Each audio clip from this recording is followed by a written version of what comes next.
आप सभी साथियों का मेरे YouTube चैनल बहुजन सेंटर में स्वागत है। आप सभी साथियों को जय भीम, जय संविधान, जय मूल निवासी। साथियों, यदि आप लोग मेरे चैनल पर नए हैं तो सबसे पहले चैनल को सब्सक्राइब कर दीजिए और बेल आइकन को प्रेस कर दीजिए ताकि जब भी मैं कोई नई वीडियो अपलोड करूं तो उसका नोटिफिकेशन आप लोगों के पास में जाए। साथियों, आज हम लोग बात करेंगे चंद्रशेखर आज़ाद उर्फ रावण के बारे में। कहीं वो बहुजन समाज को धोखा तो नहीं दे रहे, इस विषय पर चर्चा करने के लिए मैं आपके सामने उपस्थित हूँ। साथियों, चंद्रशेखर उर्फ रावण हमारे बहुजन समाज के ऊपर जब भी जुल्म और अत्याचार की घटनाएं घटित होती हैं तो वो तुरंत घटनास्थल पर पहुंचते हैं और जो पीड़ित परिवार होता है उन लोगों से मिलने का काम करते हैं। साथियों, 2022 के विधानसभा चुनाव से पहले उन्होंने आज़ाद समाज पार्टी का गठन किया। और गठन क्यों किया? क्योंकि उन्होंने ये बताया कि बहुजन समाज पार्टी सही रास्ते पर नहीं चल रही है, इसलिए उन्होंने आज़ाद समाज पार्टी का गठन किया। साथियों, 2022 का विधानसभा चुनाव का रिजल्ट 10 मार्च को आने वाला था और उसके एक दिन पहले 9 तारीख को रात में ही वाराणसी में बहुत बड़े पैमाने पर ईवीएम मशीन को पकड़ा गया और अखिलेश यादव जी के द्वारा 9 तारीख को ही प्रेस कॉन्फ्रेंस करके ये कहा गया कि ईवीएम मशीन से जिस तरीके से हेराफेरी किया जा रहा है तो ऐसा लग रहा है कि ये लोकतंत्र का आखिरी चुनाव है और इसके बाद तो हो सकता है कि जनता को लोकतंत्र को बचाने के लिए जन आंदोलन करना पड़े। ऐसा माननीय अखिलेश यादव जी ने कहा, ऑन रिकॉर्डेड। साथियों, हमारे बहुजन समाज के ऊपर जो जुल्म और अत्याचार की घटनाएं घटित हो रही हैं, ये परिणाम है, रिजल्ट है। अभी 14 अप्रैल बाबा साहेब के जन्म जयंती के अवसर पर भारत के विभिन्न हिस्सों में बहुजन समाज के जो लोग बाबा साहेब की जन्म जयंती मना रहे थे उन लोगों के ऊपर भी सवर्णों के द्वारा जुल्म और अत्याचार की घटनाएं घटित हुई। साथियों, चंद्रशेखर आज़ाद उर्फ रावण जब घटनाएं घटित हो जा रही हैं तो वहाँ पर जाने का काम कर रहे हैं।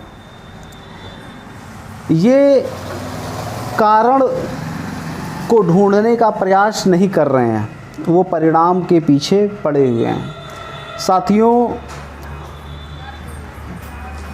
9 तारीख को जब ईवीएम मशीन पकड़ी गई तो उसके विरोध में चंद्रशेखर आज़ाद उर्फ रावण ने एक बार भी कोई प्रेस कॉन्फ्रेंस लेकर के ईवीएम मशीन के विरोध में बहुजन समाज को जागरूक करने का काम नहीं किया। और आज तक 40 दिन हो गए हैं और मैं अब तक इंतज़ार कर रहा था कि हो सकता है कि अखिलेश यादव या चंद्रशेखर आज़ाद जी के द्वारा ईवीएम मशीन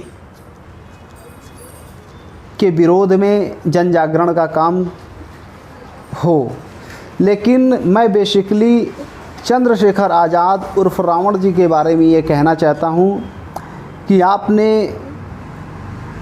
आज़ाद समाज पार्टी को इसीलिए बनाया कि आपने बहुजन समाज पार्टी पर ये ब्लेम लगाया था कि वो अपने मिशन से भटक गई है, अपने उद्देश्य से भटक गई है।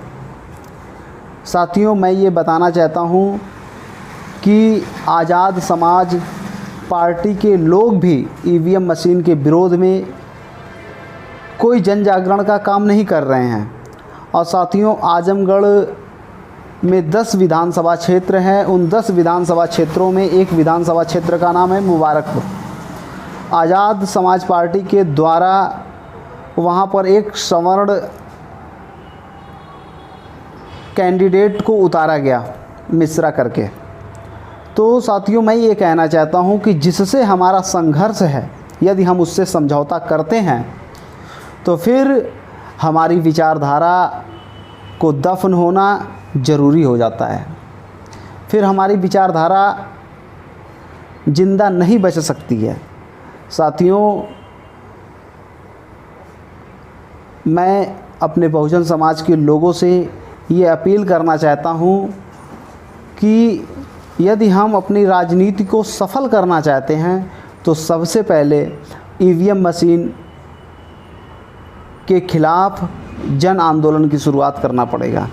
और यदि चंद्रशेखर आज़ाद उर्फ रावण ईवीएम मशीन के विरोध में जन जागरण का काम नहीं करते हैं तो उनसे भी सवाल खड़ा करने का काम आप लोग करेंगे, क्योंकि जब तक ईवीएम मशीन रहेगी तब तक बहुजनों के ऊपर जुल्म और अत्याचार की घटनाएं ऐसी ही घटित होती रहेंगी।